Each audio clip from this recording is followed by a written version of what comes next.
Hey there, my name is Uncle Don, and you are listening to This Thing in the Mud.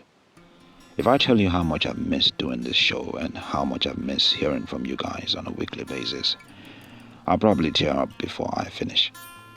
The truth is, nothing good comes easy, and I've gone through good times and bad times the past few months. But if you love something and you really do have a passion for it, it always comes back to you. That has been the story of my life the past months. Stuck in the middle of nowhere, but magically still standing. I hope that I can get to tell you sometime in this show. But once again, welcome to This Thing in the Mud. This is season 2 of This Thing in the Mud, and as I promised, I am coming with a different method and a different vibe. To keep it short, simple, and visual. And if it ever gets longer, just know that we've got enough gist for you. But let me start by talking about the rain. One major thing that almost makes me feel like the world is probably coming to an end is because of the rain. Because how do you experience consistent downpour almost every single day for the past 3 months and not think that the Lord God Almighty is probably testing Noah's experiment on the human race? Yep, I'm just saying, something must be wrong. God, please speak to me. I saw a video in some place in Lagos the other day where rainwater was almost taking the life of a man stuck inside a ditch, and people were trying to pull him out.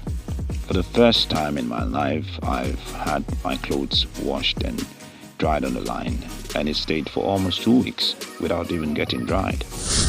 Last month, I traveled to Abuja, the capital of Nigeria, for a visit, and then I went to play football with my guys, and I ended up playing in the rain. Yes, because the guys told me it would never stop.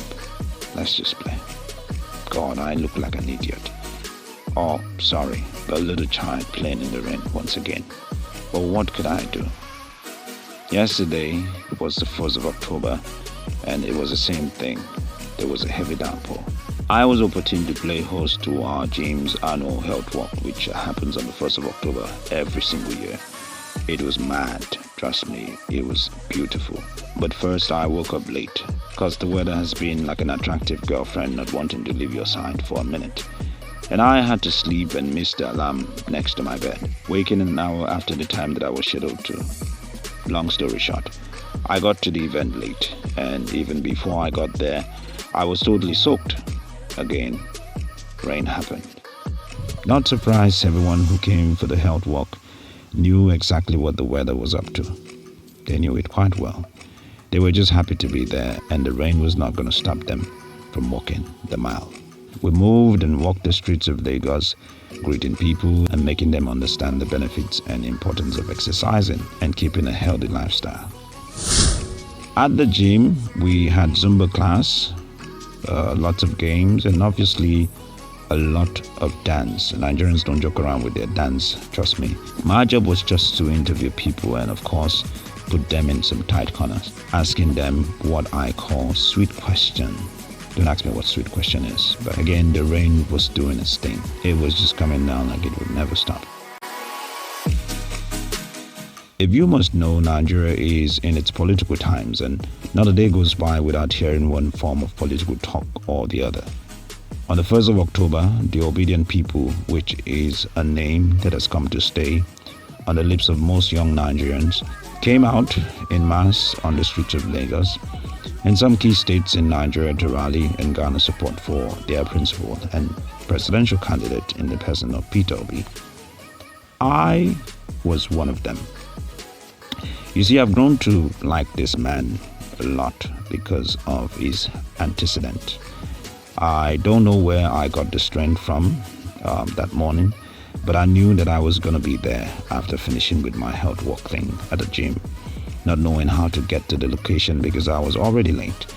I just went through tweets from people online asking for live update and location so I could find the group. To my greatest surprise, I went down to the Ikeja area of Lagos State, and they were actually there in their numbers. My goodness. I've never experienced a thing like this before in my life, and so it was special. I mean, I've always wanted to attend a rally or crowd, a political setting, something like that, to make me feel part of something special. Surprisingly, the rain didn't fall.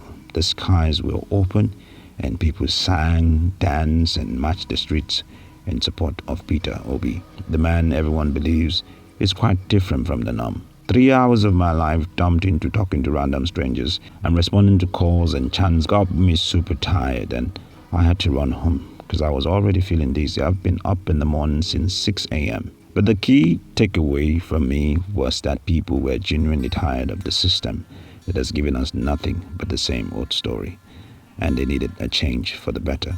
You see, on my way back home, I was so excited that I went through tweets inside the bus. Just seeing other places and locations in Lagos pop in with huge numbers of people, it gave me goosebumps. And I hope that somehow this country can truly have a breath of fresh air come next year. It also made me so happy that I kept talking to people on the bus and the streets, and even gave a random beggar lying down on an overhead pedestrian walk path some money. I'd seen people giving out some to him, and it felt like a big call to action for me.